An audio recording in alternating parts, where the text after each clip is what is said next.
So before I get rolling with today's video, I just want to point out that there are timestamps down below in the description box if there is something in particular you want to listen out for, but I would much rather you listen to the entire review because I've got a lot to talk about, because today we are talking about Persona 5 Strikers. I feel like I need to put a little disclaimer before I start off anything else, saying that the code was provided by Atlus for review, though this will not influence any of my thoughts. So I feel like before I actually go into detail with Persona 5 Strikers, I should give you a bit of a history lesson with me and the Persona series and the Warrior series, and straight off the bat I can tell you I've played no Warrior games whatsoever, so that's out the way. But as for Persona, I've played Persona 4 Golden. I think I put around 50 hours in that, never completed it. I've touched on Persona 3 Portable, only very briefly, never got into it. And I've put in 100 hours, well over 100 hours in Persona 5 the original, and I am currently grinding through Persona 5 Royal as well, and I'm about 70 hours with that. So you can see that I'm riding that Persona 5 wave, but I want to go into in-depth, in particular, with Persona 5 Strikers. So I feel like the gameplay should be the first thing I should touch on, because I have not played any Warriors games, but I've played Persona games.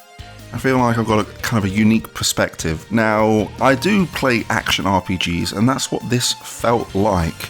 It had all of the Persona traits, like your spells and your abilities, and the all-out attacks using the guns, and all of the other things in between, but it kind of reinvents it for this kind of action RPG take. And I've got to be honest, when I first kind of started off Persona 5 Strikers, I just wasn't really getting into the gameplay. I got the gameplay, but it wasn't drawing me in, and I was struggling to get into it. But as I kind of progressed through the game, there was about a point through the first jail where it hit me and everything just clicked. There was a turning point, and I was just like, yes, I get this, and now I'm just absolutely pulling off the most amazing combos, weaving in and out spells and all-out attacks, showtime attacks, and everything else, and I'm loving it. The gameplay is so smooth, and I'm playing on the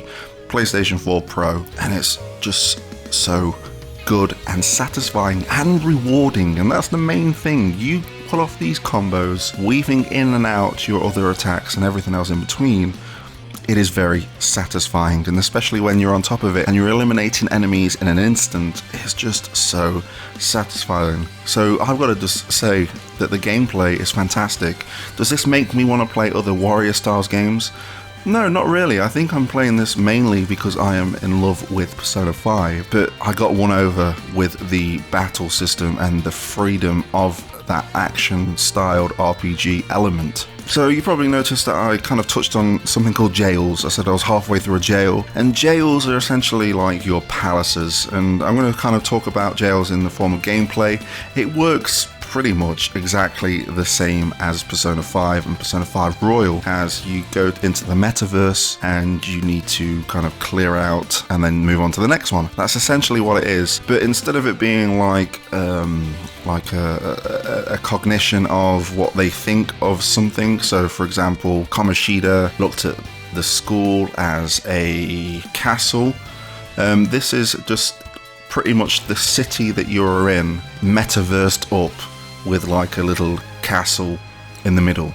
And I'm not going to complain about that. It's simple, to the point. Remember, this is like a spin-off / sequel, so I'm not expecting it to be on par with it, but it feels just like it. It's really kind of difficult to explain, but it's like a simplified version of Palaces, but it works exactly the same, and you get the same out of it. I'm going to move on to free roam now, because you do have that free roam element, and that's what I love that they've implemented.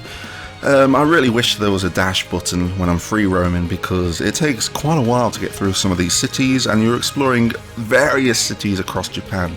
Now for context, I'm about just over 28 hours in the game, and I'm just about to complete the second jail. So essentially I've only explored 2 cities, but these are what you expect from a Persona game. They're a little bit stripped down. You can only kind of interact with shops, and there's a few NPCs here and there. I guess this is quite a fitting spot to kind of talk about the request system. It kind of is introduced after you defeat the first jail, and these are your side quests. These are your side quests, and some of them can be quite tedious. There's one in particular where Morgana wanted to give Anne some kind of luxurious ice cream, and I had to talk to one person, who then told me to talk to another person, who then told me to go back and talk to another person, to then get a password from another person. So I went to that person, eavesdropped on their conversation to themselves, where they mumbled the password, went back,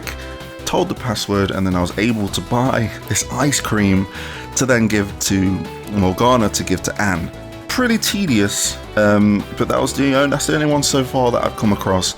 The rest of the requests, or the side quests, they kind of get you to go back to previous jails, which you can do, which is something I like, because I like going back to old locations for new content. And you just got to do certain requirements, like you've got to defeat enemies with a certain weakness, you've got to defeat a certain amount of enemies, and a lot of things along the lines of there. And I like that, because with the way this battle system is, it just gives you new opportunities to kind of rework your approach. So I had to defeat enemies with a certain weakness, so I went back to the jail that I'd previously defeated, and I exposed the weakness, and I kind of weaved in and out a new kind of strategy to defeat these, and I took that knowledge with me to further battles. So I kind of like that, though it is early days when it comes to the requests, so I don't know how tedious these will get. I am planning on doing a full review once I complete the game as 100% as I can, but for now, the request system, there was a few tedious quests in there, but I do like the ones that kind of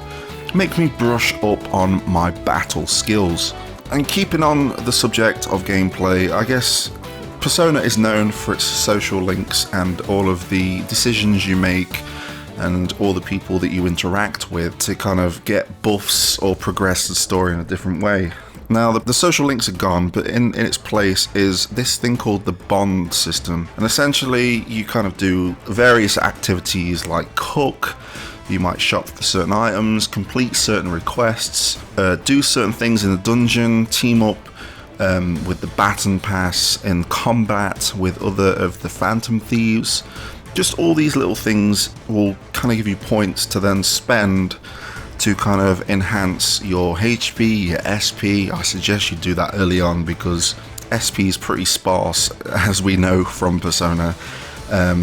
So there's so many things you can invest in. There's even little things like the effects from the food that you cook, because you can cook in this game, drop rates of items, drop rates of masks, because obviously Joker can hold up to multiple personas, and among other things that may help you out as you further progress through the game.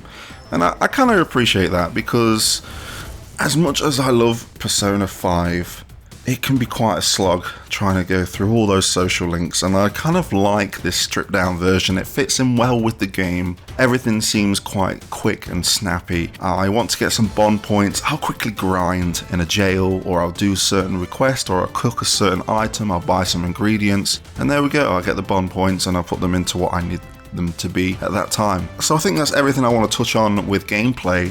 So I kind of want to move on to the story, and I'm going to kind of tread lightly with this because I don't want to spoil anything and I don't want to be spoiled myself. Again, I'm only about 20 hours in, but so far it feels like a true Persona 5 sequel. All of those story traits are there. The humor, Ryuji, just interactions between the main cast of characters and the bad guys. That's all I'm going to say. I'm just going to say the bad guys. The bad guys themselves. Everything is written as you would expect from a Persona game. There is a lot of love into this story, and I'm thoroughly enjoying the story and really want to know what the end game of this game is. So I'm pretty excited. maybe it might be a total fluff and I might not enjoy it, but so far I'm all in, and I think that's all I want to touch on with the story. So I'm going to move on to kind of graphics, and me personally, graphics don't win a game over for me, though this looks beautiful. It looks like Persona 5, as you would expect, though on the PlayStation 4 Pro I do have options of either having a higher frame rate or having kind of like more detail in the graphics, and I must admit, the more detail I didn't really notice. I'm playing on a 4K TV, and I didn't really notice the enhancements of visually. So me being me and it being an action RPG, frame rate is the way to go. It is the winner, and truly this is silky smooth 60 frames per second, and it's so satisfying. Tying back into what I said about the battle system, having that 60 frames per second made it so much better. So I suggest if you are playing on the PlayStation or if you're playing over on PC, have that higher frame rate. I don't know about the Switch, I don't know if it has those options, but if you have the option to pick between like the visual quality or the frame rate, pick the frame rate, because you will not go wrong and you will not want to look back. Music! I want to talk about music for just a second. Now, Persona 5 had a great soundtrack, and Persona 5 Royal brought some awesome tracks to the mix, and you can't go wrong here. It's exactly what I expected. Some of the new tracks, and I'll tell you something, the first dungeon theme is, well, I say dungeon, but the first jail theme, shall we say, is absolutely a banger. It is a banger. Like I had to listen to like one of those extended versions on YouTube that's like extended to like 20 minutes, and just in the comments section people are saying this is the banger of the soundtrack, everyone's gonna love it, and it is. Give that a listen. The soundtrack, it's got some tracks carried on from Persona 5, so it kind of feels like Persona 5, but with some new tracks in between, and again, no complaints with the music whatsoever. I'm pretty excited to hear more new tracks as I progress further through the game. Now, I kind of called this a review, and I don't think it really is a review. It's kind of like my thoughts so far. I felt like because I've played like over 20 hours of it, I've had access to play it early, and it's really grown on me. I felt like I wanted to do a video, but I don't really want to call this a review. I don't want to call this a review. I want this to kind of be my thoughts so far. I'm going to continue playing, because that's the ultimate takeaway from this video. I'm continuing playing because it has absolutely drawn me in those 20 hours that I've played so far. And I feel like I want to do kind of like a full wrap-up video, and I hope you guys can come on back to that video and see what my final thoughts of the game are. I'm going to look into the future, into my crystal ball, and think that I'm probably going to enjoy my time with this game. But I'm interested to see your guys' opinions. Now, it is available at the time of making this video. If you have got the digital deluxe version, you get to play it early. But if you are buying it physical, because there are some amazing special physical editions out there, but once you've played around the same as me, let me know in the comment section below what you think of it. And if you are highly anticipating or excited about this game, let me know. I'm telling you now, first 20 hours, absolutely loving it.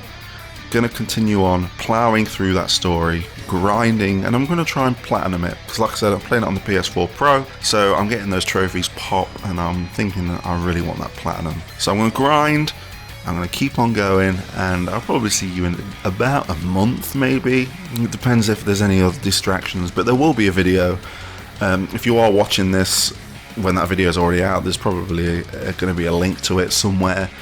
But for now, Persona 5 Strikers is a really good game. I kind of want to play it on the Switch, just because I feel like it's such a great experience to have on the Switch. Having Persona in the palm of your hands, it takes me back to the Vita days when I was playing Persona 4 Golden. But I'm happy playing it on the PS4 Pro, and I think I'm going to leave it there, guys. I think I'm going to keep on praising it, and it's going to kind of get a bit repetitive, me saying, I love this. But so far, a few tedious things, but above all else, it is a great game, and I suggest that you pick it up, guys. As always, leave a like if you like this video. If you want to subscribe to the channel, please hit the subscribe button. It does help out the channel a hell of a lot. And until next time, I'll catch you on the flip side.